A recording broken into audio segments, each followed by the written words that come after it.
Vishwamitra cinema ready అవుతోంది. మా Sunday special incharge అంటే ఉదయం మన డైలీ పేపర్లకి సండే స్పెషల్స్ ఉంటాయి కదండి. ఆ స్పెషల్ ఇన్ఛార్జి నాగేంద్రదేవ్ అని ఒక ఆయన నా ఫ్రెండు.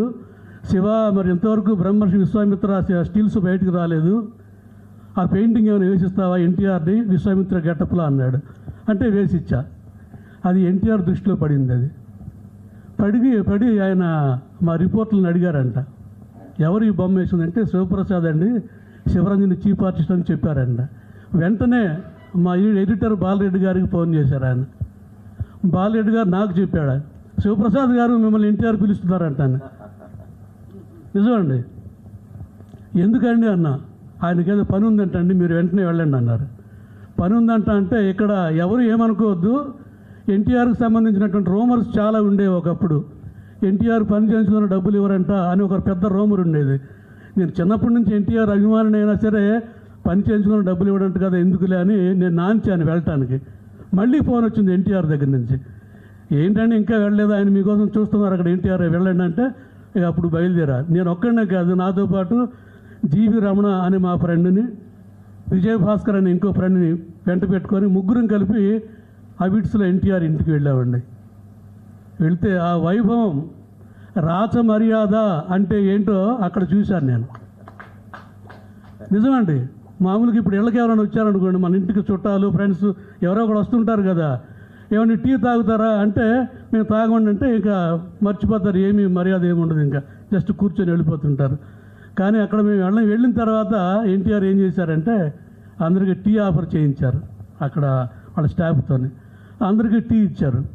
నాకు కూడా టీ ఇస్తే మామూలుగా నేను టీ తాగనండి, ఆయన దగ్గర నేను తాగనండి అన్న. కాఫీ అన్నారు, తాగనండి అన్న. పాలు అన్నారు, ఇంట్లో కూడా తాగనండి, నాకు అలవాట్లేదు అన్న. అలాగా ఆయన వంట ఆయన మజ్జిగ చేసి పట్టరా అన్నారు. ఆయన మజ్జిగ చేసి పెట్టుకొచ్చాడు వంట ఆయన. ఆ మజ్జిగ అంటే మామూలుగా మజ్జిగ చేయడంలో కూడా ఒక శ్రద్ధ ఉంటుందండి. అంటే మజ్జిగలో పెరుగు చిన్న చిన్న రఫ్గా చేసే మజ్జిగ ఉంటుంది, మజ్జిగ తేనెలా చేసే మజ్జిగ కూడా ఉంటుంది. ఆ మజ్జిగ చేయించారు ఎన్టీఆర్. ఆ మజ్జిగ భలే ఉందండి మజ్జిగ. సరే తర్వాత నేనే అడిగా, ఏమండి నన్ను ఎందుకు పిలిచారండి అన్న. మాకు పని చేసి పెట్టాలి బ్రదర్ అన్నారు. అంటే నాకు పగరు కాకపోతే నేనేమన్నానంటే పని అంటే 2 రకాలు ఉంటుందండి అన్న. అంటే అన్నారు, అంటే ఒకటి మీరు చెప్పినట్టు చేసుకుంటూ పోయేదండి, రెండోది ఏంటంటే నేను ఆర్టిస్టులు కాబట్టి ఆర్టిస్ట్గా చేసేది ఉంటుంది, మీకు ఏ పని కావాలో చెప్పండి అన్న. అది అప్పటి మాట, 90s మాట. ఇది 25 + 10 35 ఏళ్ల క్రితం మాటలు అన్నమాట ఇవన్నీ కూడా. అంటే ఆ మాటగా ఆయన ఎన్టీఆర్ స్టైల్ తెలుసు కదా, కనుబొమ్మలు పైకెత్తి, అయితే మన ఇద్దరు ఐడియాలు కలిపి మంచి ప్రోడక్ట్ బయటకు తీసుకొద్దాం బ్రదర్ అన్నారు. సరేనండి, ఏంటి చెప్పండి పని. అదే మీరు పెయింటింగ్ వేశారు కదా విశ్వామిత్ర పెయింటింగు, ఆ సినిమాకి సంబంధించి పబ్లిసిటీ డిజైన్లు చేయాలి, అలాగే పోస్టర్ డిజైన్స్ చేయాలి అన్నారు. అలాగేనండి, ఆల్బమ్స్ తెప్పించండి అన్న. సినిమా రెడీ అవుతుందంటే ఆల్బమ్స్ రెడీ అవుతాయి కదా, ఫోటో ఆల్బమ్స్ తెప్పించి ఇచ్చారు. ఏమండి మేము ఇంటికి తీసుకెళ్ళి రఫ్ డిజైన్లు చేసి పెట్టుకొస్తామన్నా. నో, మీరు ఎక్కడే చేయాలన్నారు. రఫ్ డిజైన్ ఆయన దగ్గరే కూర్చొని చేయాలన్నమాట అండి. సరే మొదలుపెట్టా. మేము 3 ఆర్టిస్టులు వచ్చాము ఉదయం ఆఫీస్ నుంచి. ఒకళ్ళని పంపించేశాను, నేను జీవి రమణ అని ఇద్దరం కలిపి కూర్చొని రఫ్ డిజైన్లు వేస్తున్నాం. అయితే అదృష్టం ఏంటంటే నేను వేసే బొమ్మల్లో ఆయన పోలికలు బాగా వస్తున్నాయి. అది ఆయనకు నచ్చింది. ఆయనకి ఇక మాకు అక్కడ మర్యాదలు జరిగాయండి. ఫస్ట్ టిఫిన్లు తెప్పించారు, టిఫిన్లు అయిపోయినాయి. మధ్యాహ్నం భోజనం కూడా అక్కడే. మధ్యలో అల్లాడి రాజ్ కుమార్ గారు మీకు అందరికీ తెలిసే ఉంటారు. ఎన్టీఆర్ గారికి ఆయన ఆంజనేయుడు లాంటి వాడు అనమాట. ఆయన మాకు ఐస్ క్రీములు సర్వ్ చేసేవాడు. అబ్బో బ్రహ్మాండమైన మర్యాద. అందుకనే చెప్తున్నా, అత్తవారిళ్ళలో కూడా అంత మర్యాదలు జరగవు. మర్యాద అంటే ఎన్టీఆర్ దగ్గర మర్యాద. సినిమా ఇండస్ట్రీలో నేను చాలా చోట్ల పనులు చేశానండి, చాలామందికి చేశాను.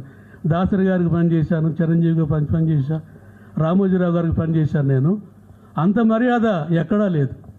ఎన్టీఆర్ దగ్గర మర్యాద అంత ఎక్కడా లేదు. సరే భోజనం కూడా అక్కడే. భోజనం అయిపోయేసరికల్లా మేము కొన్ని డిజైన్లు చేసాం, ఆయనకు నచ్చాయి. అప్పటి నుంచి నేను ఆయనకి అభిమానంగా ఉన్నట్టు పరిస్థితి నుంచి ఏం జరిగిందంటే ఆ తర్వాత నుంచి వారికి నేను అభిమాని అయ్యాను. మీ అందరికీ ఆశ్చర్యం కలిగించే విషయం ఒకటి చెప్తాను మీకు. ఈనాడులో పనిచేసే రోజుల్లో తెలుగుదేశం పార్టీ లోగో డిజైన్ చేసింది నేనేనండి. కొంచెం చప్పట్లు కొట్టండి, కష్టపడి చెప్తున్నాగా. Thank you Telugu Desam party logo design